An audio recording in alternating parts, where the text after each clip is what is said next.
Me okay, right? Yeah, you have about 10 minutes. Yeah. Okay.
Beautiful. Beautiful. Beautiful. Thank you so much. All right. Thank you so much, everyone, for joining us. My name is Katie Zuber. I'm the co-host tonight for our 17th speaker series, and I'm in charge of membership for HFUU. We really appreciate you all joining us tonight. We're so excited to have Michael Marchand, co-owner of Lapa'au Farm in Olinda, Maui, here to chat about organic farming. And we also have with us Dayan Kai, who you just heard playing beautiful music, born and raised in Maui. He's got a new single that came out today and a new album on the way. So he'll tell us more about that exciting stuff. So if you do have any questions for either individual, please post it in the chat feature on Zoom, post to everyone. And if you have any specific, sorry? It's working tonight. It's working tonight, yes. Yes. Celebrate, good times, come on. If you have any specific issues, please chat with just me, the host, any tech issues or anything. We'll also have a Q&A portion at the end of the evening once Michael's done chatting with Vince. So just put any questions you have for him in the chat and we'll make sure that he answers them. Otherwise, we are the Hawaii Farmers Union United. I'm going to introduce our president, Vincent Mina, to kick off the evening. Thank you, Katie. Aloha, everyone. And you know, we're so fortunate to have Katie as our membership chair. She lives in Hana and does such an amazing job. And she just has a newborn named Ollie, and just does a great job of act of being a mom and a wife, and also a special human being that really loves and values HFUU. So thank you, Katie, for being our great membership chair. I really appreciate you. And you know, Dayan Kai, who just for those that came on at 6:25 and heard his instrumental, you know, folks, this is a special individual with some amazing talents, God-given talents that he has developed over the years.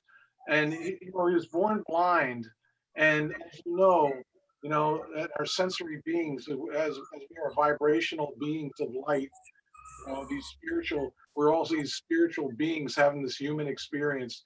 Here's Dayan taking his experience and turning it into the most amazing work that we could enjoy tonight, you know, in his music. And the fact that today he came out with a single that he's going to hopefully play for us tonight is just another part of the testament of the work that he's doing. And Dayan, how many instruments do you play? Well, I'm a pianist, so Right. I always tell people that I started at the piano and I'm still learning. So at last count, somewhere in the neighborhood of 40 or 50, I don't know. Beautiful. Wow, that's wonderful. Well, Dayan, take it away, my brother, and really appreciate you being here tonight. Thank you so much. It's a huge pleasure. Sorry, we're having a slight feedback issue over here, but it's a huge pleasure to be part of this, and I really appreciate you guys having me. I guess I'll play a couple of tunes real quickly, and we'll start the meeting. This is actually the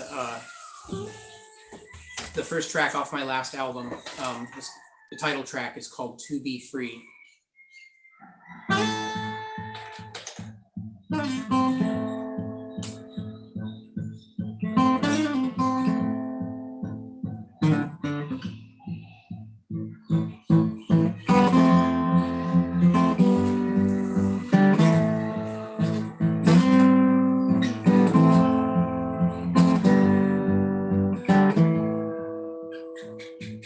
Oh, my people, I am so grateful to be alive, to be here, to be free.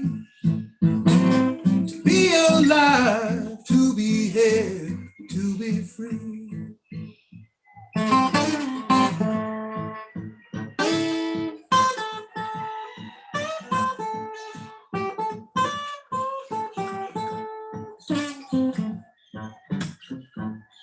Oh, my lover, I am so grateful to be by your side, that you're here, we are free. To be by your side, that you're here, and we are free. But we've got so much work to do before they see that owning and possessing is just a sick fantasy. Oh, my brothers and sisters, I am so grateful to help you stand that we are here and we are free. I will help you stand, we are here and we are free.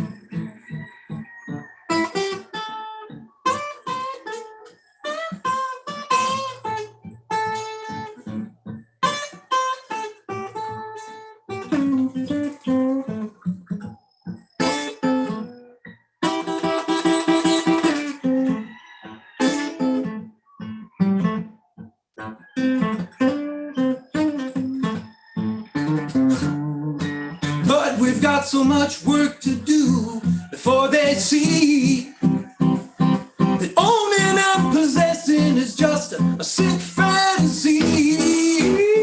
Oh, my brothers and sisters, I am so grateful to help you stand. We are here, we are free. I will help you stand. We are here, we are free. Oh, my people, I am so grateful to be alive, to be here, to be free. To be alive, to be here, and we'll be free. 'Cause we're alive, we are here, and we are free. You and me, we're alive, we are here, and we are free. We're alive, we are here, and we are free. Woo, baby. Wow, that was amazing, brother. You know, when you started playing and singing, what came over me was, it's so wonderful that we have music mirroring our farmers, you know, because that's the artwork, you know, the grow the food is the same similar artwork as the musical world, and it's such a wonderful mirror to hear your voice and your alignment with that. He's saying what you're doing is so wonderful. Thank and you. that it's similar to growing food. Oh, it's exactly the same thing. Growing food is I'm so sorry for the delay. Growing food and music are one and the same. Raising kids and growing food and making art and music. It's all the same creative process that is filled with trial and error in a never-ending pursuit to learn and evolve. Well put, brother. Good stuff. Okay, one more? I'll do one more. I used to live in Lahaina for a bit, and there was a fellow there named who folks called the Purple Man, and this was a song that was inspired by his story and my kids passing me the rumor that he ate children, which I tried to dispel. But he's really just a homeless man who fell on hard times, and like so many of us. And so he inspired this story. It's not about him, but I like to tell people that the Purple Man kind of inspired this. This is called Giving My Time Away.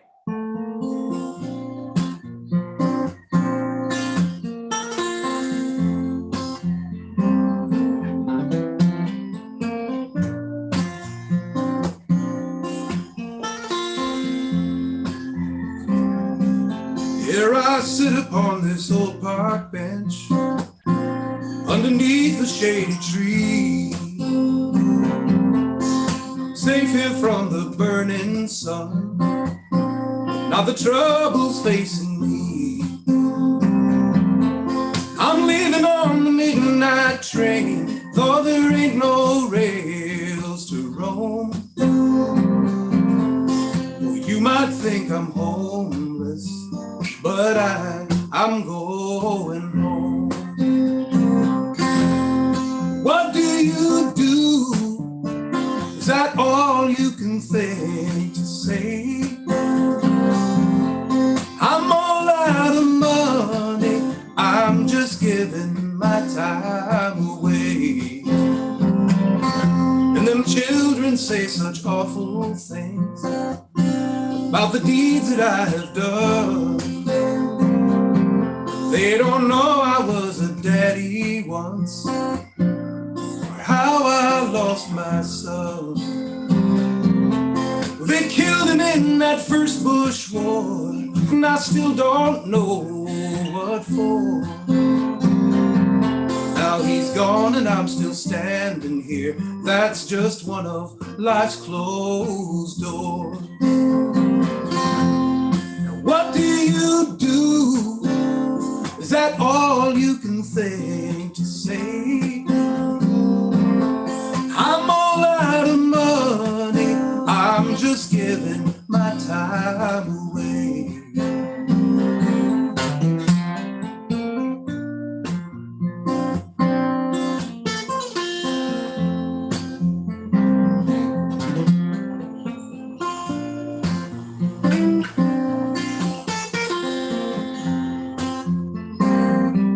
Now I'm sitting on this old seashore, I've got the water to my thighs, and them memories come and fill my head, and them tears they fill my eyes. I'm leaving on the old westbound, gonna take me back to where I'm from. Yeah, I'm standing on the cosmic highway, I'm holding out a thumb. What do you do? Is that all you can think to say? Yeah, I'm all out of money, I'm just giving my time away. What do you do? Is that all you can think to say?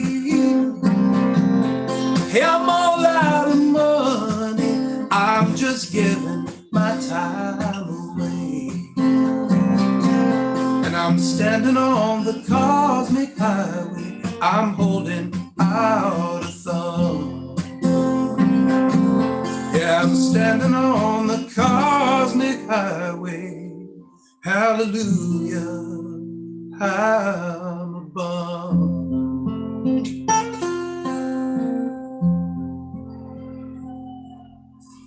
Woo! Are we blessed tonight?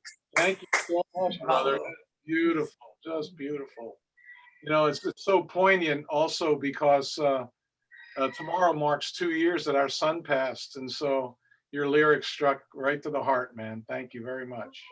He said tomorrow marks 2 years since our son passed. Oh, that's right.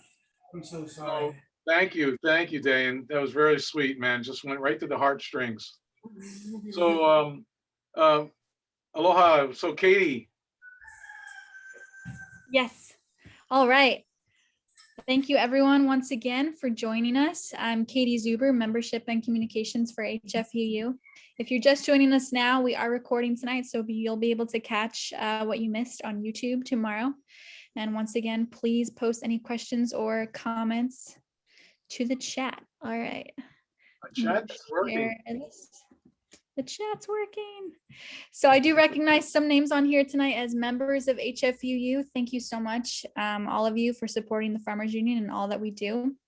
For those who are new here, we do have 13 chapters across the state and we keep very busy. So hopefully if you're not a member, you're thinking about joining. And if you're not getting our emails with updates, we send out emails every week and you should be getting an email from your chapter once a month.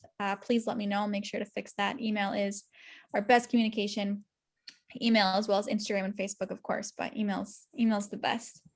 So there's lots of benefits to being a member, one of which is a huge discount in our conventions. Our 2020 convention is actually available online and there's a huge discount if you're a member. But if you wanted to renew your membership anytime soon, send me an email and I'll actually send you a link to the concert for free. It's an amazing, incredible 3-hour concert that I'll send you for free. Willie Nelson, Jack Johnson, Marty Dredd, Drew Martin, so many more. It's just mind-blowing. So just a little teaser there. We also have a couple mini in-person online conventions coming up, so please stay tuned for that.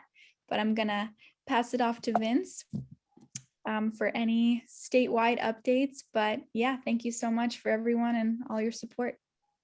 Thanks, Katie. I appreciate it. And aloha, everybody. Wow, that music's so beautiful. You know, we're so fortunate to have such talented people that are not only within our organization, leading this organization forward, but then people in the community that step up like Dan and share his talent. And thank you again, Dan. We look forward to hearing you after the end of our fireside chat with Michael. But bravo, brother. Bravo, bravo, bravo. I think everybody who heard that music in the beginning will be sticking around for sure. So, you know, HFUU began in 2010, and it was based on, I was an actual board member of the Farm Bureau here on Maui, wanting to make a difference here locally. As a successful farmer, my wife and I started Kahanuaina Greens in 1994, and I was on the Farm Bureau board between 2005 and 2008. And because of our farm was successful, we just felt that there just needed to be more emphasis on local agriculture. And so I couldn't get soil health on the agenda though. And it just was very frustrating to me. And back at that time, between 2001 and 2013, Irene and I produced 12 body and soil conferences. And under a Maui Aloha Aina Association was our nonprofit. And we held 7 of those conferences up on a farm in Olinda. And the farm was on Sam Vessel's land, and Steve Wilson was the farmer, Kumalani Farms. And it was like a revival. I mean, we have all these tents, and Irene would make all the food. The food was just off the hook. I mean, people were just blown away with the quality. And then because of my attending a Acres USA conference in 1998, I was able to come back and befriend a lot of those people that I heard presenting at that conference.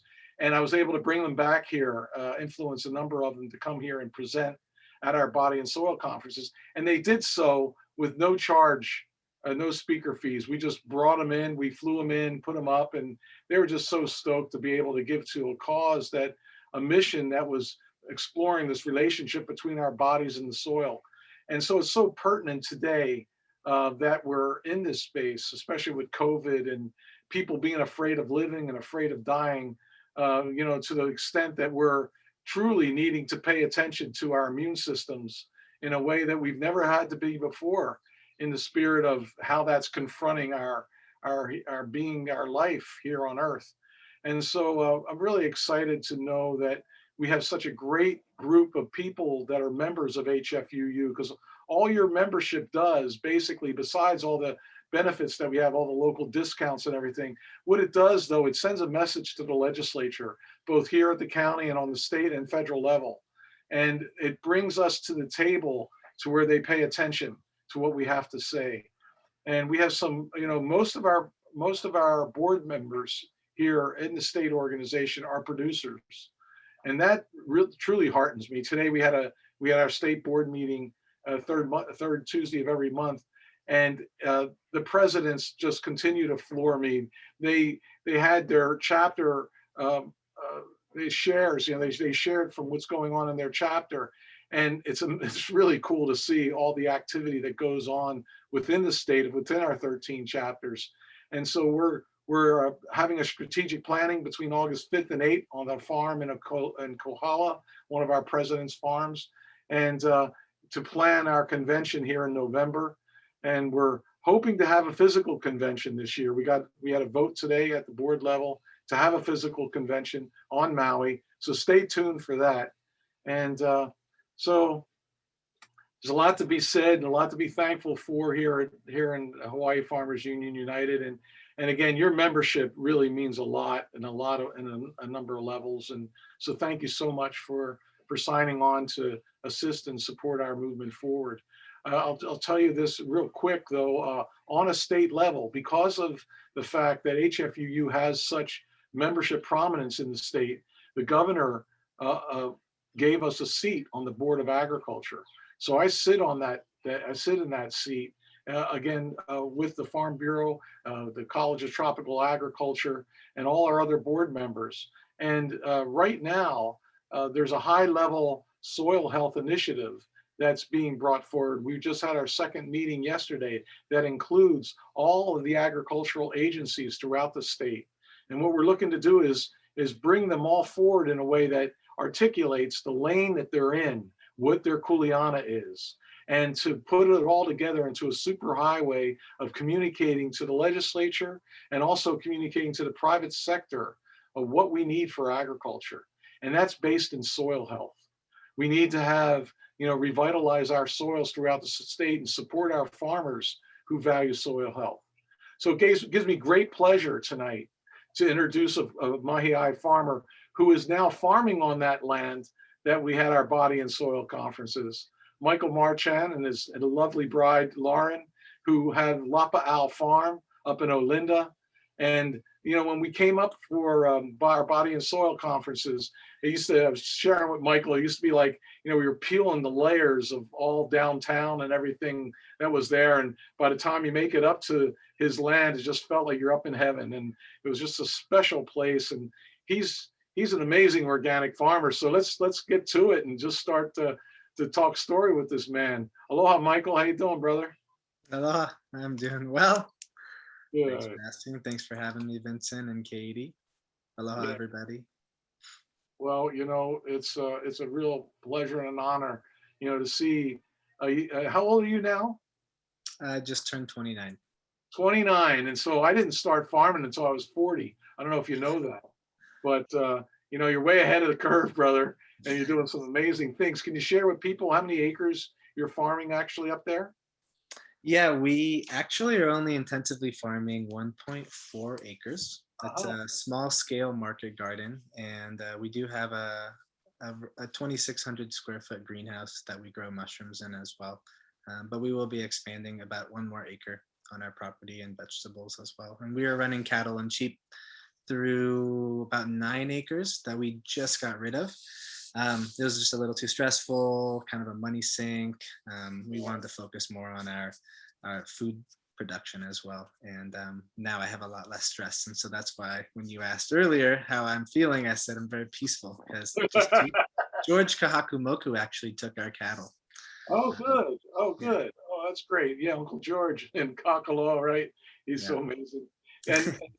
And so with your 1.4 acres, I mean, you call it a market garden. How many pounds a week are you producing coming off of that acreage? We do roughly 500 pounds a week of just mushrooms alone out of that greenhouse. And then we do between, I'd say 700 to 1,500 pounds a week of vegetables, depending on the season. Springtime's a little lower for us. Summer through winter, we usually have a pretty heavier production side of things. Well, it's funny you say market garden because that's a lot of production on 1.4 acres. I'm on 2,500 square feet, and at one point we were producing 600 pounds of greens a week. Wow. So it's not the size, right? I know when I go back to National Farmers Union, I talk about our small family farms, and the president from Oklahoma said, Vincent, maybe you want to not use the word small, because here in Oklahoma, a small farm is 2,500 acres. So, oh wow! So, there's a lot of production there, and let's speak about your production and how do you build the resiliency on that 1.4 acres to make sure that you're not sucking the life out of the land. What do you do in your practices? Yeah, well, we don't use large tractors. We actually use a walk behind machine, still technically a tractor, but it's called a BCS machine.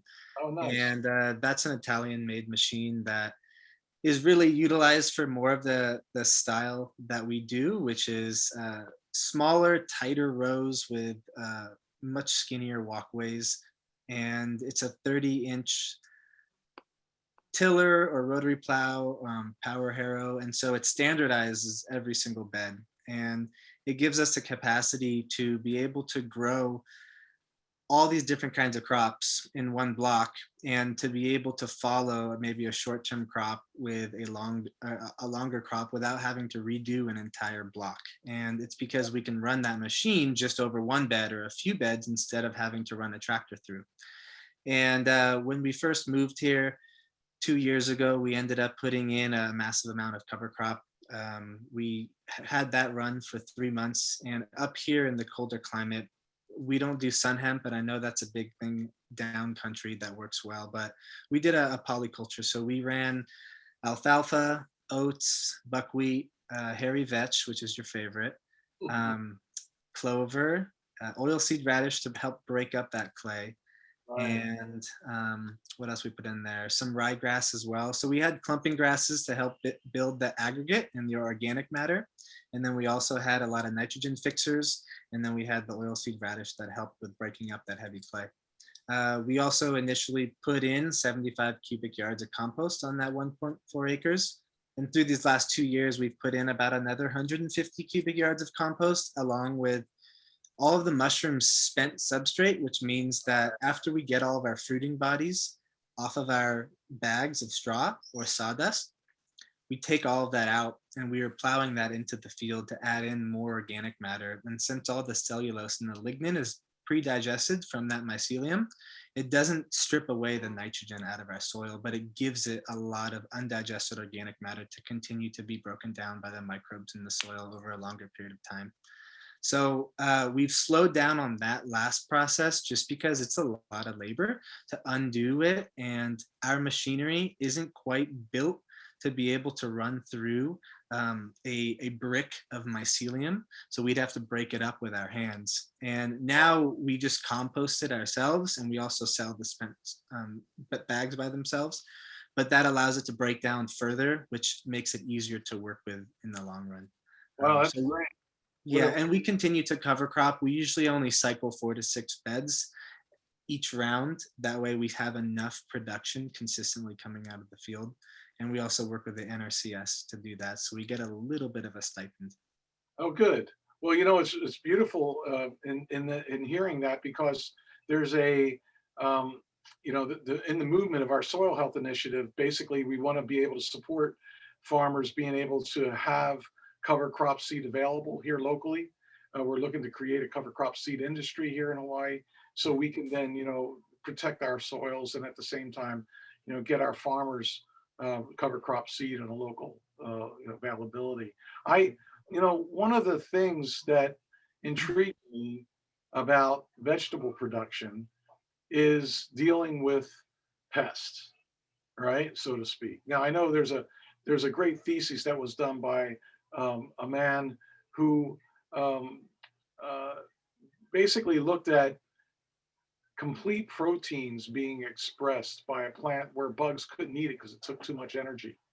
And what are you finding with pests as far as your cropping cycles go? Do you notice that because of the vitality of your plants that you're not having that kind of pressure?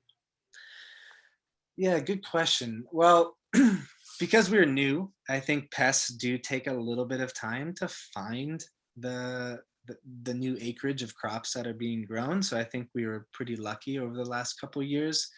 I do know that most of the farmers in Kula for the last year and this year are starting to be hit pretty hard with pests.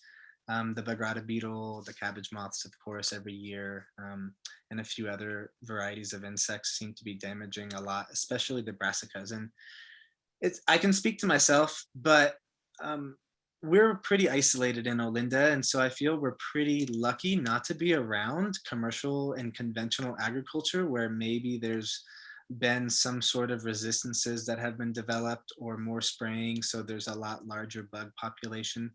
But I do notice that it seems to come in waves, and this year is not too bad.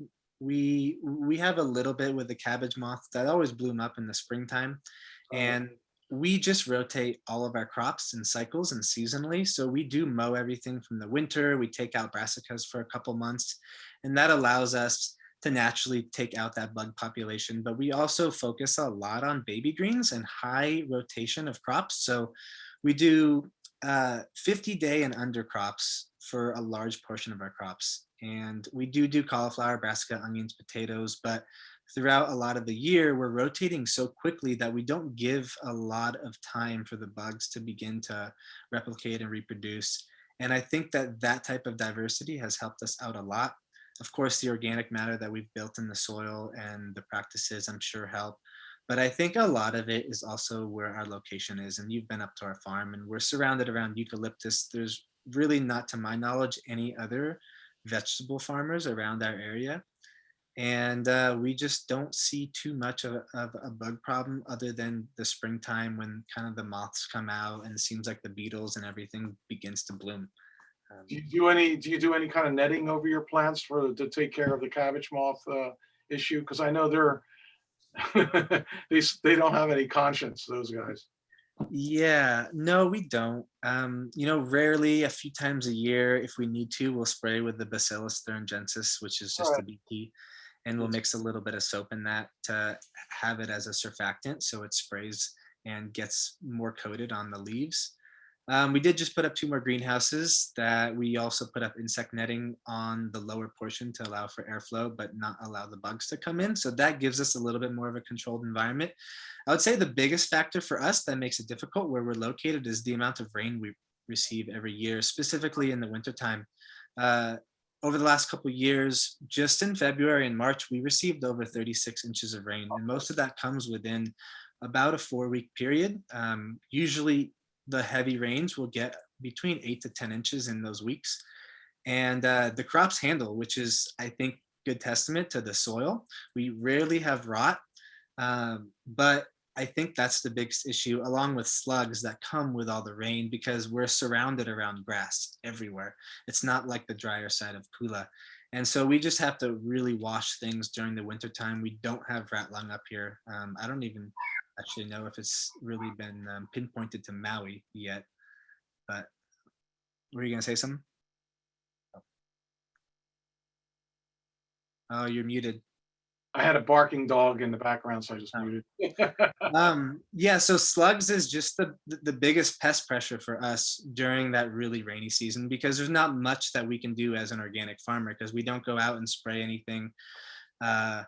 We can lay down sluggo around the edges of our blocks, but with rain, that just gets washed out. And it's an iron phosphate that's organic. But we just choose to do our best to keep the weeds free from the field, which is difficult in the rains, but that's usually where they tend to hide. And we just have to wash everything really well. It's interesting. I tried an experiment that worked really well, was coffee grinds. Laying coffee grinds out on the perimeter. The slugs didn't like to come through that. And then also I talked to Joel Coca. I was asking him about, in the strawberry production. I said, Joel, how do you deal with the slugs? He said, oh, I went out one night and I took the population away. He literally collected at nighttime, he collected all the slugs that he could find, and went out the next night, did it again. And then all of a sudden, he didn't have any slug population. So that's kind of an interesting, the whole physical removal. Yeah, I don't know if that worked for us. We have thousands upon thousands of baby ones. It's not really big ones. They're just teeny tiny, and they do come out at night, but that would be a lot of picking. That's a lot of picking, man. Yeah. Well, maybe we could have a slug party and have people. If you want to come up, then we can eat them up after. So if anyone has any questions and you want to please put it in the chat and we can hopefully get to them. Michael, Paul Stamets spoke at our convention this past year, and hopefully we'll have him back next year. That was one of the beautiful things about having our virtual convention. Yeah. And Paul, as folks know, Paul's a amazing mycologist out of the Northwest, and I'm really happy that you're using your spent mushroom waste in the soil. The whole mycelial network, when Paul talks about the mycelial network that goes on in the top 7 inches of the rhizosphere in our soils, it's just quite a eloquent journey he takes us on. So do you find that getting it seems like there's a big part of your farm that's built around the microbial structure of that rhizosphere? Could you just talk to some of the things that you find that occur because of your practices that you see as far as the structure of the soil and sure.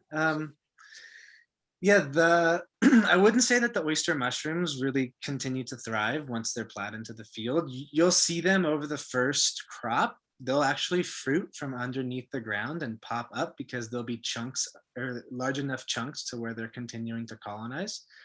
But overall, the mycorrhizal network that's inside the soil, there's certain plants that benefit and certain plants that don't, such as brassicas. But um, I think us, again, a lucky component is the amount of moisture that we receive. And we originally were doing no-till up here. And that was pretty difficult because of the heavy clay soils and also because of the amount of rain that we are receiving, which creates a pretty heavy compaction within the clay soils that we have. And we found once we began retilling and not over-tilling, but at least adding enough oxygen to the soil to break it up and also put in more organic matter that's undigested deeper into the soil to allow it to give more life to all the microbes and the worms, we found way better product. We were creating higher quality and a lot larger yields from each bed, whether it's from carrots or cauliflower, etc. And I do believe that there's a significant factor in creating enough oxygen for the roots to breathe and also not destroying that mycorrhizal network. And I'm sure if we were in a sandier soil, then we probably wouldn't need to till as much because we wouldn't have that heavier compaction. And maybe in the drier side of Kula, it's not as necessary because they don't get as much rain as we do. But for us, it just seemed like it has really worked for us. And so we've consistently done that. But we do add a heavy amount of organic compost as well to our soil each time that we redo a bed. And during the summer months when it is drier, since we're not getting that compaction from the rain, a lot of times we'll just use our harrow. And so after we mow the beds, a harrow is essentially 3 sets of blades that stir the top couple inches of soil because we can set the depth with our depth roller rather than needing to plow underneath. And that allows us to create a good seed bed on top for direct seeding or for transplanting, but we're not destroying the network system that's been built underneath. And we do see a tremendous amount of worms that are brought to the top of the soil when we do till, which is a bummer. But we've also seen within a few weeks that network system seems to be rebuilt really Right. fast. And what we do is after we do any type of tillage, we end up throwing a ton of water on top to bring back the life into the soil. And so we'll put on our wobbler heads, which essentially are the type of sprinklers that we use. And we'll run them for hours at a time throughout that first 2 weeks to get the soil filled with a lot of moisture. And that also helps with our germination when we direct seed, but it also helps us bring up all those weed seeds in that first week. And then we go through with a flamethrower and we torch the top. And that allows us not to have to do as much weeding throughout the growth cycle because we've killed back a lot of that top inch of weeds that have already come up. So those are really some of the bigger practices that we do. What is your calcium saturation in your soil? Do you know? Ooh, I'd have to look at the soil samples for that. Yeah, because back in Acres USA, William Albrecht, who was a professor at University of Missouri back in the day, he stripped all the soils and in his experimentation, and he would start adding back elementals. And what he found was that when he found that the calcium saturation was 65% and up in those clay soils, he noticed plants did their best. And so, the whole thing was, because of that symbiotic relationship between calcium and magnesium. When calcium levels go up, magnesium levels go down, and magnesium levels tighten the soil. So I would think that a gypsum would be a great calcium amendment for you with calcium and sulfur to help deal with those heavy rains that you get and tightening of your soils. Are you experimenting at all with that? No, we haven't put any gypsum in. We have put a tremendous amount of the type of fish bone meal that we get from Oahu, from Island Commodities. And that has calcium in it, magnesium, a little bit of silica, I believe, and some sulfur. So it's just smaller amounts on the micronutrient level, but it's a little bit more of a balance. It's like 7-3-1. So it doesn't have much potassium, which is fine because we don't need much in our soil. But I haven't put too much amendments in. Steve, who farmed before us, luckily, he's put a tremendous amount of amendments. And I've kind of been writing that out a little bit, which has been nice, but also with our practices, it seems to be working very well without needing to purchase too many amendments that's been shipped in. Well, as you know, and us as farmers, we want to be able to lower our inputs and while at the same time raise our yields, the vitality of our yields. So a suggestion would be play around a little bit with gypsum. I think you'll find some really good results with that, especially in those soils up there. Because I know those soils from when we were up there. We actually did a backhoe trench at one of our conferences. We dug a 6-foot trench on the land and walked down into the trench and saw the soil horizons and had agronomists speak to that. So it was pretty cool. Yeah. It's essentially rock, but it's clay, but it's that hard. Right. Adobe. Yeah. Right. Yeah. Is there anything that you want to? We have a question here from Maureen. Have been hunt? Let me see. Let me put glasses on that I can actually read. She's been hunting for wild mushrooms in Hawaii. We brought any strains into cultivation from the wild strain. We think we found hen of the woods on cinnamon logs, stripped of the bark. Then we'll see if she can cultivate it. Oh, interesting. They've been hunting for wild mushrooms in Honan now, Maureen. And Maureen is our state secretary who owns Adaptations in Kona. Her and her husband, they have a farm. Yeah. And they're a purveyor in Kona for local produce and a very instrumental food hub there in Kona that supplies food throughout. Actually, they share a lot of food with our Waianae food hub, Kahumana Farms there in Waianae. That's a chapter of HFUU. And so, yeah, really doing great stuff. Maureen, can you unmute? Yeah, I'm unmuted now. I have a lot of koki in the background, so Oh, that's okay. please Better explore us. here. Yeah, that was actually a typo. I was asking Michael if he's been out hunting for what, and also that we did just find something growing on the cinnamon log that looks like it might be hen of the woods. Nice. We find a lot of chicken of the woods on the eucalyptus stumps that have been cut down up here. That's Okay, probably the maybe that- large. Yeah, the chicken of the woods is orange, very sulfuric, like orange and yellow. The hen of the woods is maitake, so that's a brown style. I've never seen that in Hawaii. Yeah, I might have misunderstood. It could be chicken of the woods. But we haven't. We've tried bringing in the wood ear mushroom into cultivation. It's really hard because it's a jelly fungus, and so it contaminates very easily, and it's hard to get a clean tissue culture into a petri dish, because usually you'll cut into the stem of a mushroom and take a clean piece of that internal core so that hasn't been touched by anything from the outside air, and then you'll put that into a petri dish with agar, and that allows it to start colonizing. But the wood ear mushroom doesn't quite have something that you can really cut into it. And overall, we haven't found any wild strains that we've wanted to run with as well. Being a business, having consistency is a pretty big importance for us. And so we've taken strains from other companies that have developed really high quality oyster mushrooms or shiitake mushrooms. And we've been able to run with those and keep those cultures alive, but nothing from here specifically that we've been able to run with as a product. Let's talk a little bit about the mushrooms, Michael. You said you had 2,600 square foot greenhouse, and you're producing about 500 pounds of oyster mushrooms. In that picture that you have on Katie put up on our notice going out, that's one of your oyster mushrooms? Yeah, that was from a couple of years ago, right when we started actually. So we were growing that outside in a little shade tunnel with not high tech at all, just seeing essentially if it would work. So we were running trials in the beginning. And so they came out, some big, some small, definitely the inconsistencies in that depending on how many fruits or mushrooms that they would pin. And we slowly continued to increase the efficiencies of that production by moving into a type of smaller greenhouse that we hung all the bags up on wood posts, ran misters in there, but it still wasn't regulated when it comes to humidity.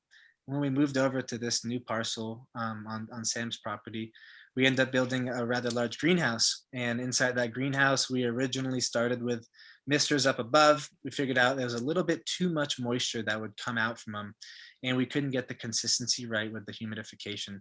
So then we put in concrete, and we bought these new fogger machines that are fans that put out a water particle that's about 1 micron.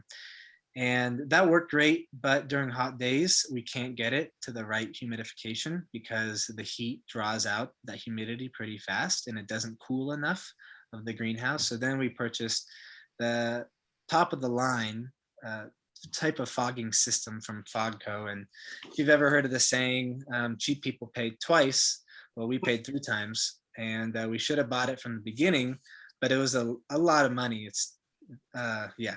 And we just put it in last week, and it works perfectly. It regulates our humidity. It never drops below 87%. It's 0.1 micron, so it's about the smallest particle of the water that you can get. So it's a dry fog, and it's around the entire greenhouse. We have 60 nozzles. We're putting in about 30 more nozzles on our sidewalls, but it allows the humidification in the greenhouse to turn into essentially a cloud. So you can't really even see from the middle of the greenhouse to the front, because the whole thing is enveloped in a fog. And we have airflow from the sidewalls that allows a good amount of passive airflow to come in. And then we have a big ventilation shaft that allows any heat to come out. And those two are pretty key components to being able to have a passive system like we do, because most mushrooms grown in the world are regulated inside of a warehouse. They have artificial lighting, and they regulate the amount of air exchanges that come in and come out. And that gives them a nice quality mushroom, but most of their mushrooms tend to have an elongated stem because they have higher CO2 concentrations. So when that happens, the mushrooms try to extend out more, looking for more oxygen. Because we have a huge amount of airflow and oxygen coming in consistently, we have actually mainly caps. And so if you see, like from that picture, usually mushrooms that are grown in the wild or this type of passive way that we do, they form mainly caps in much smaller stems. And some chefs prefer a little bit more of the stems because it's really nice to plate. But overall, we've never found any issue with having our style of mushroom, because it's still a local product and it's a really high quality product. Truly. Tastes Yeah. good. Thanks for sharing all that. It's pretty amazing. When you talk about infrastructure on your farm, how expensive it is, I can totally relate. And that's one of the things that we advocate and we're advocating for, is to be able to support our farmers in the state by, having a system set up. I mean, if our state was actually supportive of agriculture, we would then have these infrastructural issues dealt with, to where farmers don't have to be MacGyvers. They don't have to hold things together with baling wire in order to, turn a crop. I think that's what people don't quite understand when it comes to farming, is that, we're literally putting, and I know I'm speaking to the choir here, we're literally bringing to an altar of the universe a cropping cycle to feed people, and the amazing amount of energy goes into doing that. And then we have to do it all over again once we harvest it, and not only do it all over again once we harvest it, but also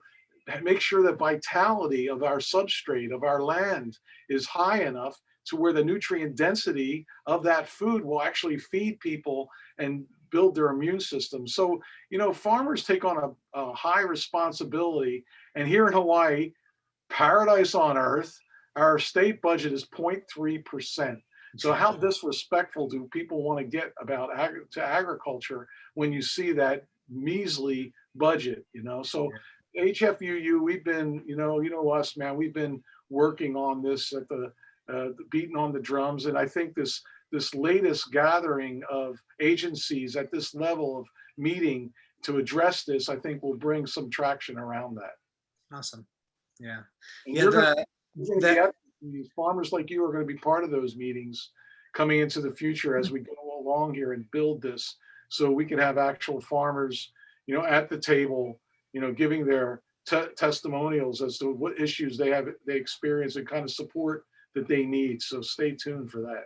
Yeah, and I want to speak to that financing from the state. Luckily this year they have been able to give a little bit more money from the state and the county into the farmers' hands because of COVID. But the federal government actually does give a good amount too. For anyone listening, there's really cheap loans from the FSA that allows for, I think currently it's a 1.25% interest rate. which is what we've been able to take advantage of a couple times. And that's helped substantially just to relieve a lot of stress on our end too, just to create that little bit more of a cushion in our bank account. And then the NRCS as well, which is a wonderful conservation program through the federal government, they do reimbursement. So you do have to put the money up front, but they do reimburse for particular programs. And for the 2 new greenhouses that we built, it's from Farmer's Friend, which is a particular company in the South. And they have great greenhouses. They're not structurally built like maybe Conley's manufacturing, where you're putting everything into cement, and it's not as sturdy, but overall it's an amazing greenhouse. And the cost for us all in for 2 greenhouses was around $12,000. But the government, because they pay per square foot and it's all based off of federal guidelines, they actually paid us over $20,000. So we actually made money on putting up greenhouses. And so there is money out there from the feds. And I do think from the state or the county, maybe not as much, but I think that they are trying to do their best to support farmers, and they could do more. But overall, I think if we look hard enough through grants and other financial assistances, they do seem to help out substantially, and it has for us a lot. So I shouldn't rant as much maybe then, huh? No. I think those points are very true. I mean, 0.3% across the state is ridiculous. Yeah, and you know what? I just wanted to let folks know too, Mike, is that NRCS, Travis Thomason, who is the Pacific Regional Director, is working directly with our core team for the Soil Health Initiative. As a matter of fact, him and I were the ones that spearheaded this. So it's a beautiful thing to know that he's playing at this level and so excited about soil health here in Hawaii. So NRCS is a wonderful federal conservation program that we are now really taking it out for a spin, so to speak, and getting people more abreast of what they can provide. Yeah. Let's see. So Mary Spadaro is on tonight, which is great. I'm happy to see Mary here. And Slow Money Hawaii, Mary has been spearheading this here in Hawaii, and there's low interest loans that they too can help out with. And she's helped out with many people, Slow Money Hawaii. And we're going to have Mary share about some of this in the future as we move forward. But Mary, could you put a link that people could contact Slow Money Hawaii in the chat? That'd be helpful. And, absolutely. And I just wanted to say that, bridge loans like NRCS are so easy to do.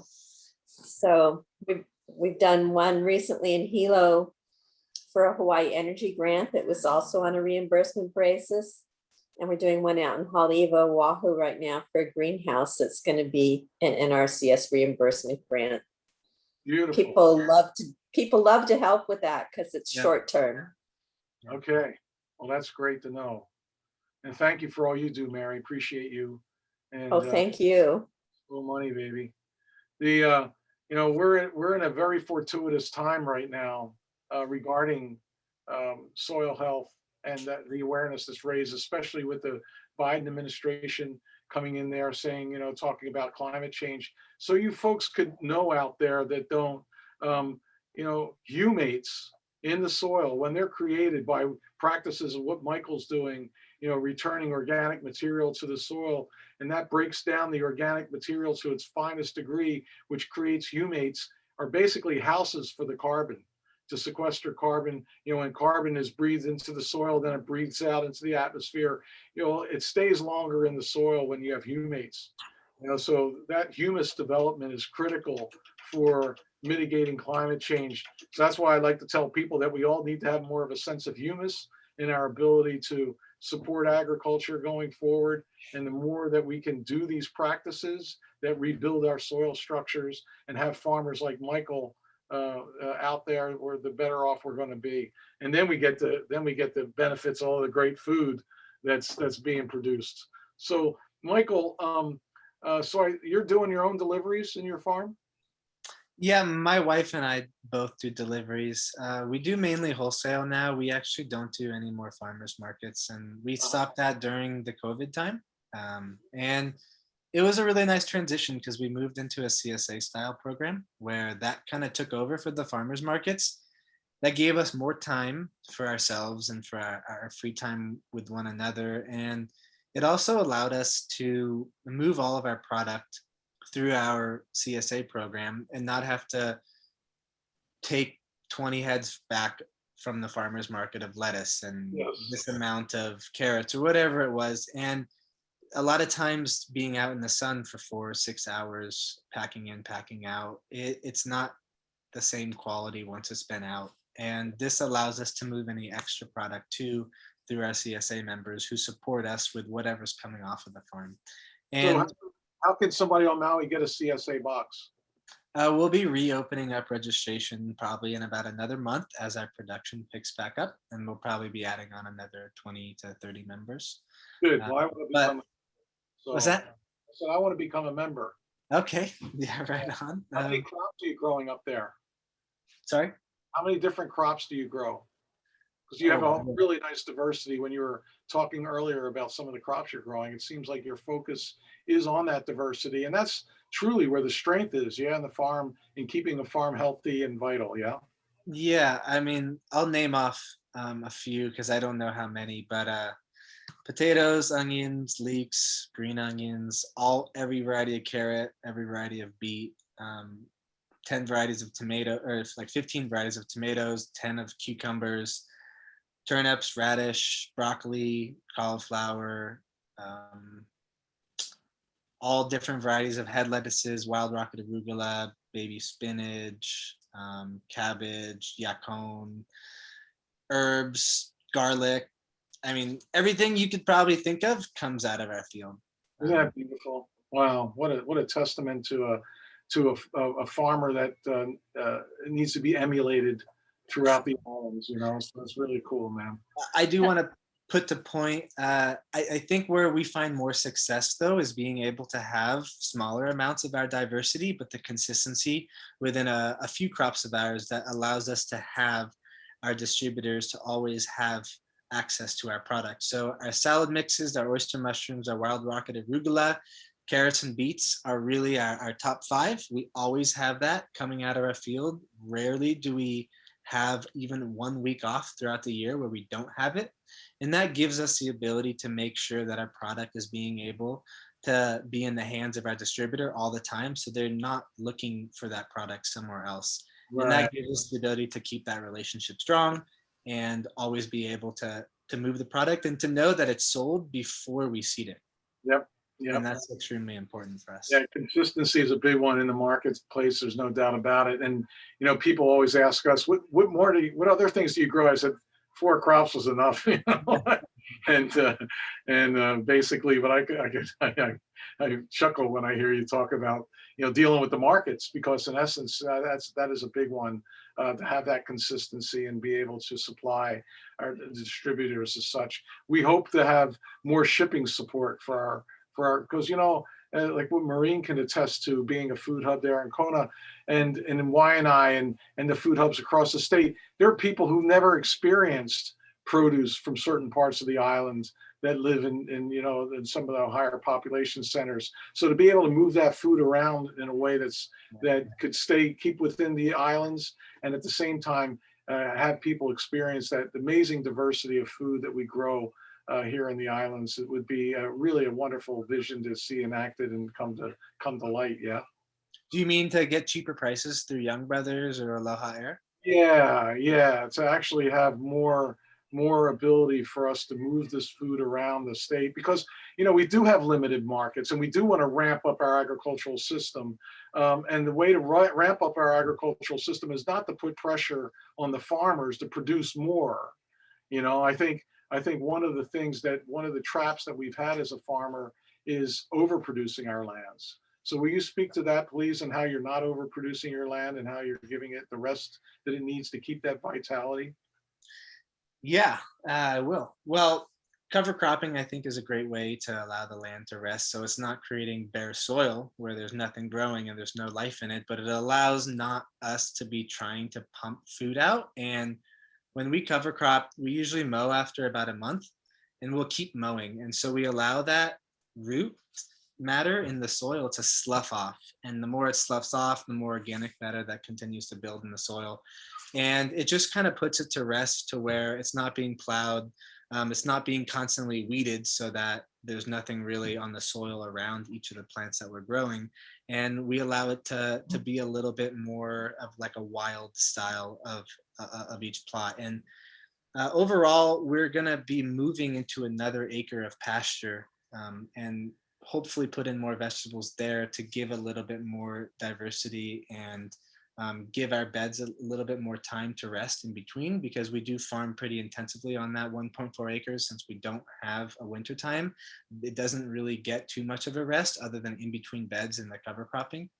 And for us, the amount of organic matter being put back into the soil is rejuvenating it. But also during the winter time, since we do get so much rain, we have to take a couple months off to where we can't really do any prep work.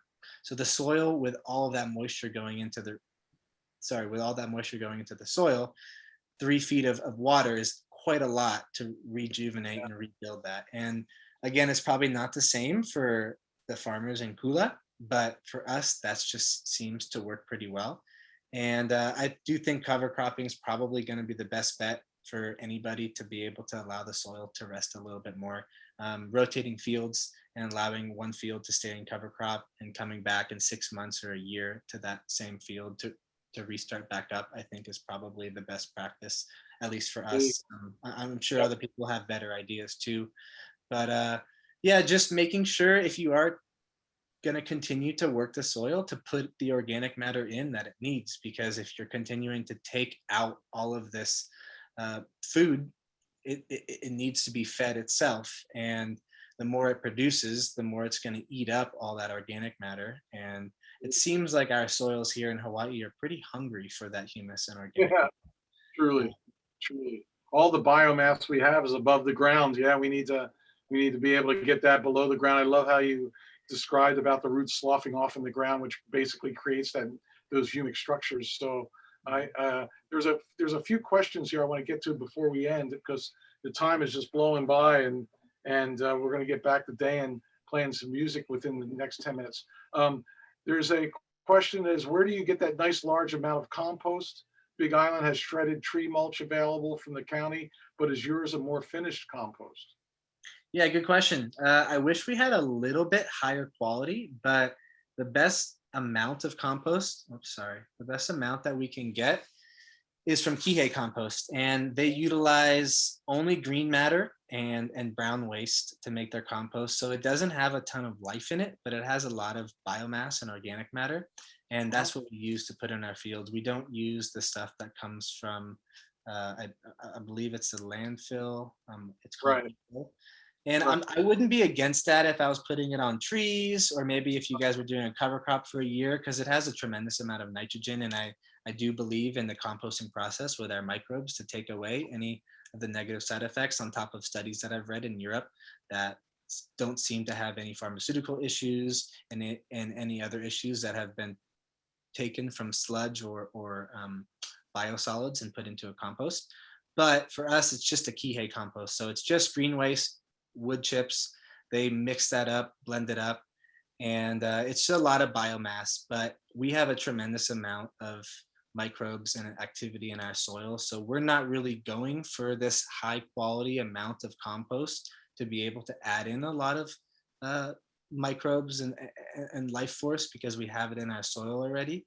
We're just trying to get enough organic matter to make sure that our soil stays stable and keeps building those housing units. So if we had a better process, we'd be able to. And our long-term goal is to produce our own vermicompost from all of the spent mushroom. But we just haven't developed that system yet, because we're still in those first 2 years of production and trying to make sure that we can pay off all the loans, get everything stabilized, and then create our own closed loop system.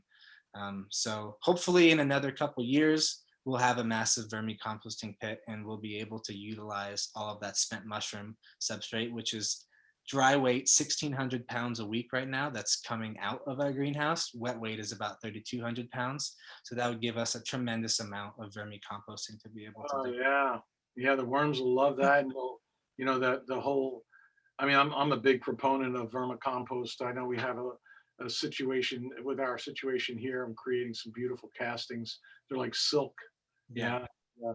And use the leachate to water plants with and stuff. So yeah, that's a it really comes down to no such thing as waste, right? That we would just recycle, as farmers, we're recycling our nutrients back onto the land, and envision regional compost sites that could occur to where you don't have to go to Kihei to get this kind of material that you can also have in your region.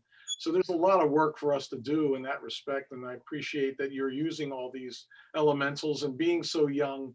You'll be the advocates as I sit in my rocking chair, and going forward, and I just really value that at your age you're playing so big and having such a beautiful farm to lead here in Hawaii. So Thanks. very cool stuff, brother. Let me see here. One other question about seeds. Where do you grow your own seeds? Good question. We have a couple strains that we're keeping with particular sprouting broccoli that we really enjoy. Overall, because of the size of our farm, it doesn't make sense from a financial standpoint to create that row to take up an extra month or 2 months of space to try to take seed from it, and then go through the whole process of being able to make sure that our seed's viable, instead of buying seeds from a certified source like Johnny's, where we can get good organic seed that's reliable and consistent, and the germination is exactly what it says it is. And that's the balance between running a business where we're employing people and making sure that we are more profitable than losing money each month because we have to pay them, and then being able to have enough space on our farm to potentially do that in the future. Because we're only on 1.4 acres, we don't do that yet. The goal in the future would be able to at least do some of the crops, but I don't think that it would be feasible for us to do it for all of our crops. I think if there was farms here that focus primarily on saving seed, that would be wonderful. But because our focus is on production and feeding people through higher amounts of quantity of food and quality, I think that that's more of where our approach is and where our expertise is, rather than trying to do everything, because there's only so many hours out of the day, and there's only so much land that we're on too. And so we're trying to find the balance, and currently we haven't been able to do something like that where we can save the seed for all the products that we grow, because that would be a tremendous amount. We do save the seed for our potatoes. We do buy some sometimes as well, but that's something easy because we can just dig the spuds up and store them away. But for something like our baby greens, wild rocket arugula, things like that, Right. it would be pretty difficult to have a green business financially if we were consistently leaving our crops in for 1 to 2 extra months to save seed. So thank you for that answer, Michael. I just wanted to share with everybody too before we close that slowmoneyhawaii.com is the website for Slow Money. And Mary commented here that she just checked out your website. She said the Lapa'au website is beautiful. Are the row crops in the video your fields?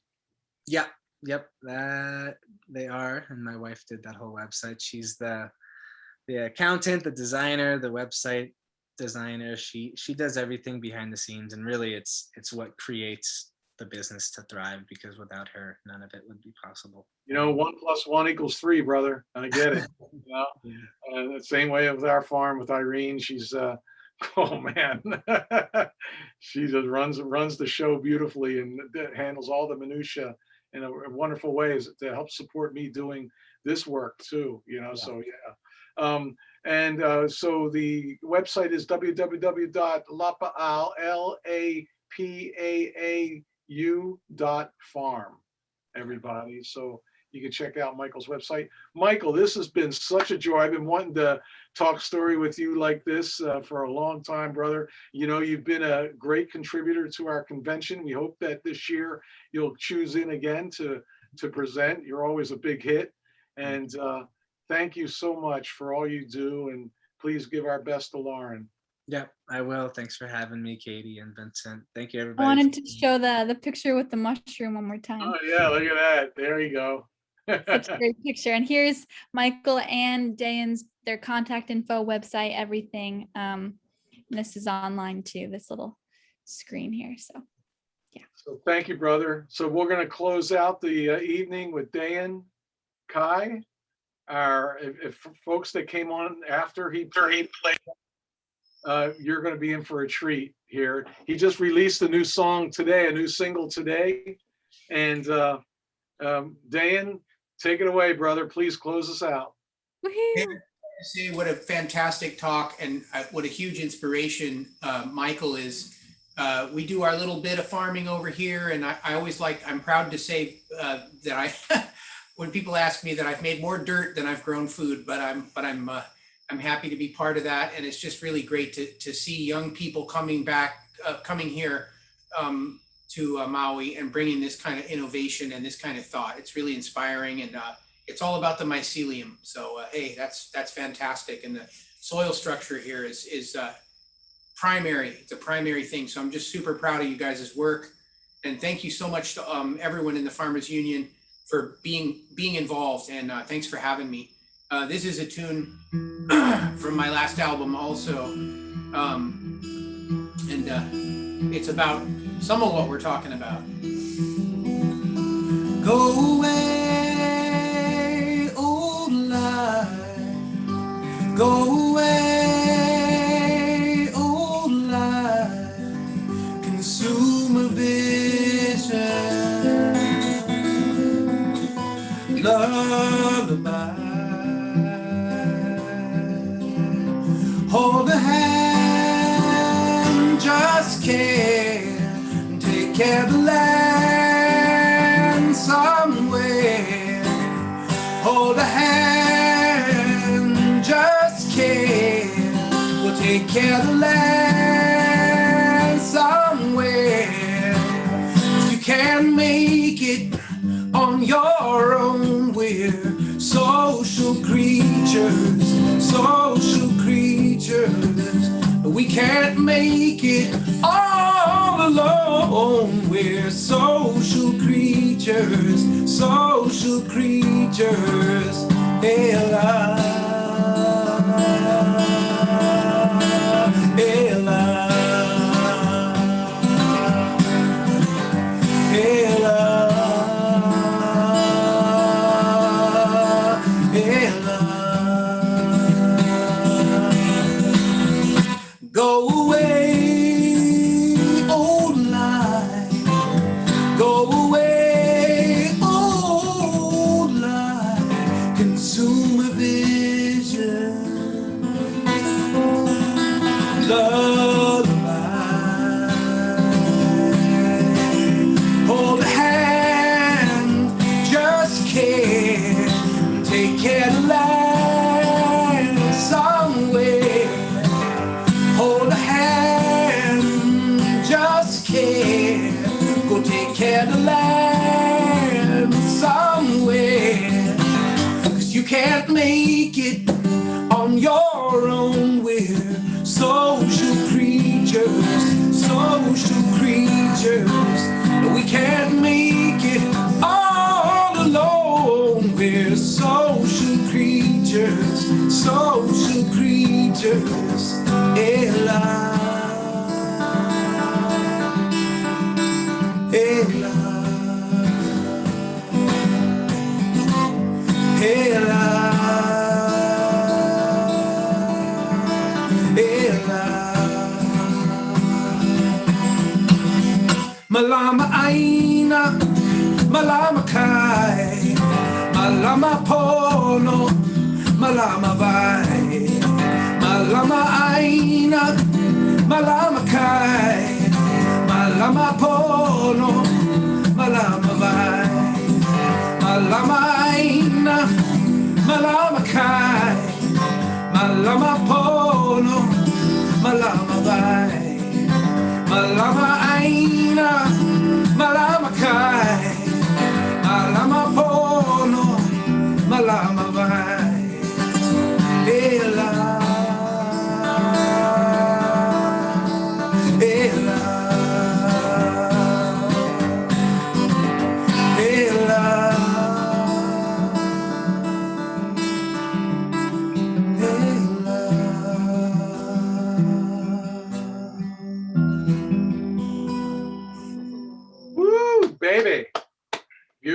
brother. Wow. Oh, So beautiful. You know, there's the whole idea of this having such substantive conversation and then such amazing and beautiful music. It's just so hand in glove. And I'm so happy we continue to do this music and speaker series. Just to let everybody know before you go off tonight, our next one in 2 weeks, we're going to have a cacao panel. So wow. Chocoholics unite, and a surprise guest for music. So please make sure you come back in 2 weeks. And there's Katie's baby, Ollie. All right. He's enjoying the music here tonight too. So Dayan, please grace us again with your music, man. That's so beautiful. All right, I'll do one more for you guys. I actually, this is the last single I put out, and then we got this new one that my friend actually sings the latest one. So I'm gonna refrain from that one, but I'm gonna do this one, which is from the new record. It's called "Can You Give It Back?" But I play it on the piano, so if I screw it up, that's my excuse anyway.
out there, Dan. right. I don't know. I think we need to have one more, brother. That was All right, we'll do one more. yeah, baby. That was great. Really. Mahalo. Thank you. Here's here's one. There's a video out on YouTube of this that we worked on, but it's one of the new tunes from the album. It's called "Losing Our Way," and let's hope we find it. We're all on the path to finding our way. So this is a song to invite those who aren't on the bus yet.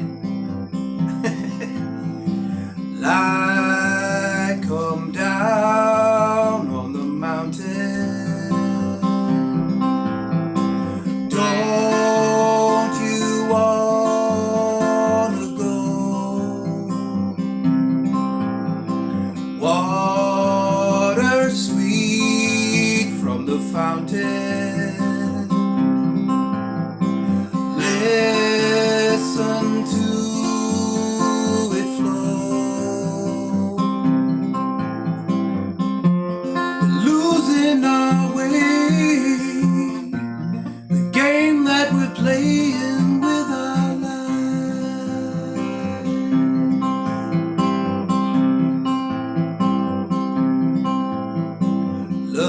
Loving my sweet woman, spread it all around. Music all day and night. What a joyous sound. We're losing our way, the game that we're playing with our lives.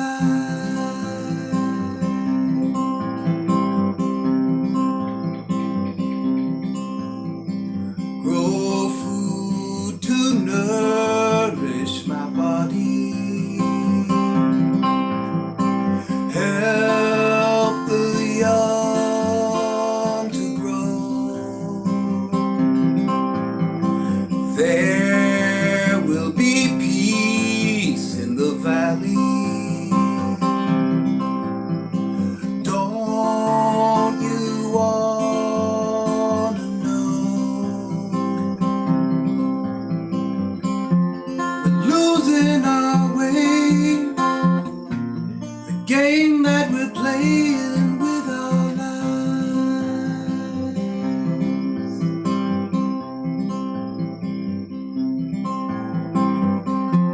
We're losing our way, the game that we're playing with our lives.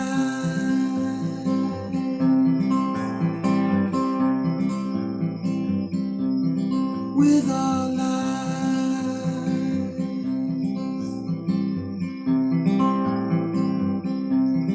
With our lives.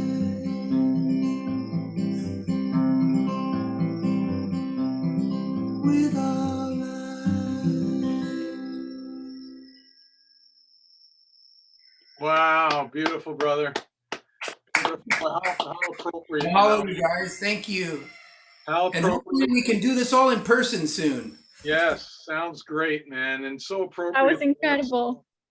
The last song as far as finding our way and through this speaker series, music series, that's what we look. That's our aim to do, and helping folks find their way to be able to grow the food, know to get access to the food, and also to support and hear local musicians like yourself. And thank you so Thank much. you so much for supporting live music, and thank you for everything the union is doing. And we're I'll renew my membership very soon. And I'm sorry I haven't been able to do that. Things have been really tight for us, but things are getting better. So we'll be back in line. Oh, thank you, Dan. And a shout out goes to Angel for bringing. Oh yeah, for sure. Yeah, really appreciated that she brought you forward. She's so enthusiastic about you playing, and so I was really happy that we were able to contact you. through her. Yeah, I was very grateful she suggested it, and thank you for bringing us into the Ohana, and have a beautiful evening, and keep up the great work, everybody. You too. Aloha to you and Maya. You guys take good care. Michael, bless your heart, brother. It was a great Aloha. conversation tonight. We appreciate. We'll have you back, of course, and we'll keep moving this train forward. Everybody out there, thank you so much for supporting HFUU. We truly value all this that we put out into the community, all this educational outreach, and we're happy that you signed on to glean that value, and keep yourselves positive and test negative out there, okay? And we'll be in touch next 2 weeks from now. We're going to have our cacao panel, and that's going to be amazing. So please come back and join us. And Dayan, we want to have you come back and play again too, okay? I'd love to sometime. Let me know. I'd be happy to. Thank you, brother. Thank you so much. Thank you, Michael. Thank you, Dan. That was amazing. Oh, thank you for all your work. Aloha. Thank you. Aloha, Bye, everybody. Be Good well. night. Good night. Ahui ho. Ahuyo. Aloha.